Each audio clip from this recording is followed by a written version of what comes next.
When you're setting up your equipment, you want to be very careful and slow. You don't want to scare the owls. It's so important. So if you have a tripod with you, you need to set it up in double slow motion.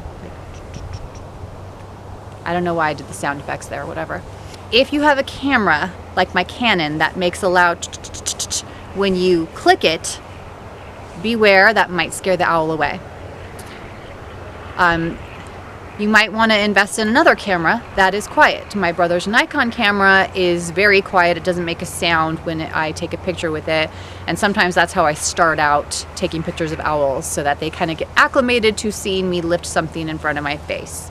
And that's another thing. When you do it for the first time, if you are near an owl, if you are very near to it, as I tend to get, you want to be very slow when you're moving. If you do this like you would normally do and take the picture, they're going to freak out and fly away.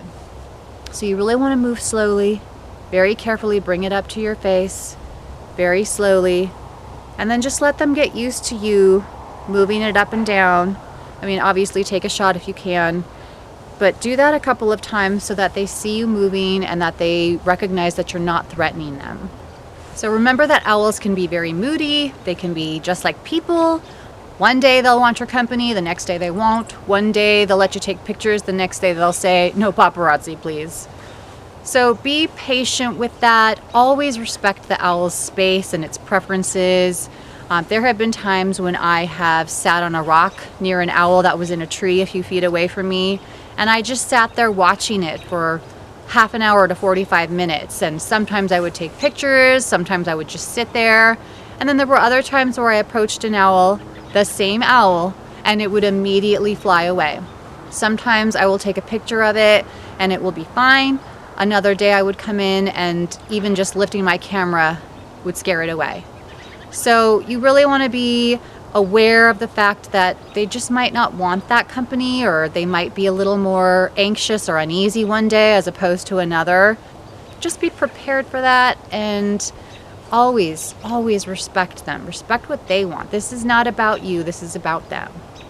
When I try to get shots of an owl, oftentimes I start out as far as I can be from them with the best zoom that I can get, and I'll just go from there.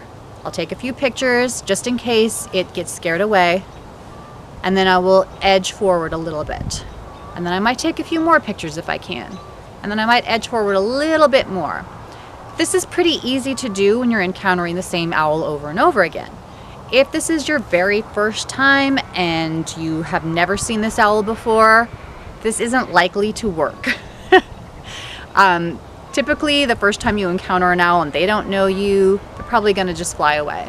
I would definitely recommend, if you really want to get some pictures of an owl, get a shot of as far away from them as you can.